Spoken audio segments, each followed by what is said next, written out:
What is a GMO? General modified ingredient, right? What is a GMO? It's a something modified.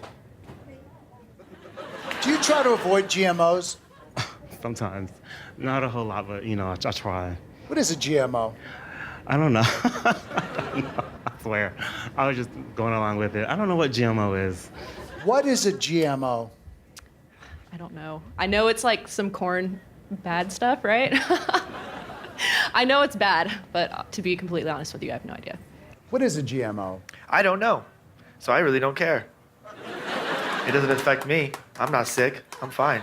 So. What is a GMO? It's a genetically modified organism. And what's GMO spelled backwards? OMG. Nice. Now pause. What exactly is a GMO, and how do they affect our daily lives? Why are they such a controversial issue? Wanting to learn more, we turn to the experts at the Pennsylvania State University in the College of Agricultural Sciences, where we had the opportunity to sit down with Ron Hoover, the Plant Science Senior Project Associate and On-Farm Research Coordinator. Okay, GMOs are, it's an acronym for genetically modified organism.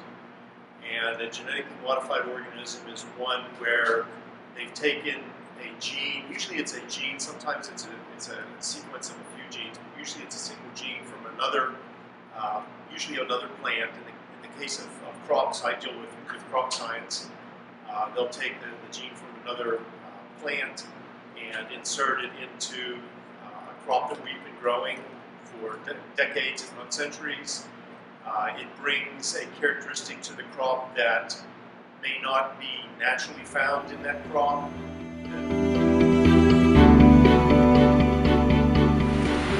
The controversy with GMO has to do with the fact that some people simply don't understand them very well.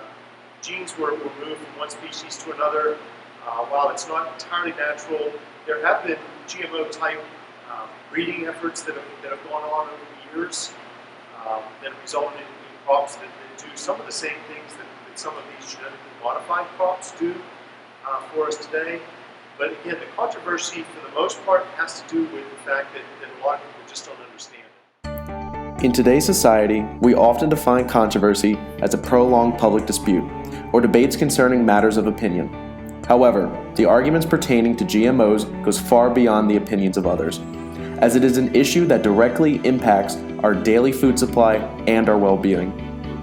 In order to truly understand how GMOs and the perception has evolved, we must first understand their history and their development throughout time.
But are these potential issues regarding GMOs true? GMO supporters feel there is no scientific evidence backing up these claims, and GMOs are an innovation that can help feed the world without worsening health or environmental issues. Florida Governor Jeb Bush offers his take on the subject. What role do GMOs play in feeding the world?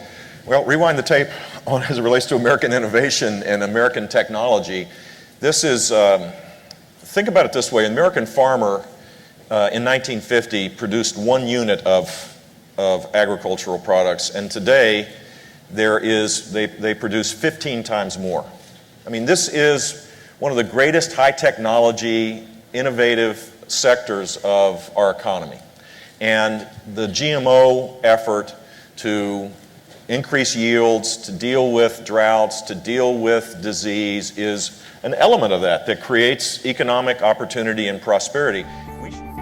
Referring back to Dr. Bradford's quote on food production, GMOs have allowed us to excel in agricultural production over the last few decades. This vital innovation has given hope not only from a domestic standpoint, but on a global scale as well. By combating hunger and disease, GMOs have the potential to fix the growing problems with the world's food supply. Every minute, more than 267 babies are born, and the world population is growing at a rapid rate, expected to reach more than 9 billion people by 2050. Now, 9 billion people translates into 9 billion hungry mouths to feed. And the question is, how is the agriculture industry going to do so? Especially because we have more than 21,000 people dying every day of world hunger. And the answer lies within GMOs. You see, genetically modified organisms truly allow farmers to increase their crop yields, doing so by even helping the environment. You see, farmers are farming on less land than ever before. But the genetics behind GMOs truly allow our plants to thrive, even being resistant to insects. Because of this, we're using less herbicides and pesticides, and we actually reduced our carbon footprint.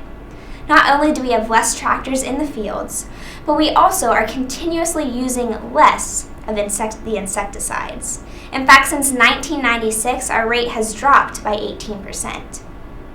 So not only are our yields increasing, but our damage to the environment is going down as well. Because of these yields, we are truly on the forefront of feeding the world. And as the world population continues to increase, we need to utilize that science. And the agriculture industry is on the forefront of doing so. Genetically modified organisms have developed into a controversial issue and will continue to be a topic of controversy as the agricultural industry utilizes science to further develop farming production. As the world population continues to increase, it is important to understand GMOs and their roles in society, because after all, who wants to go to bed hungry at night?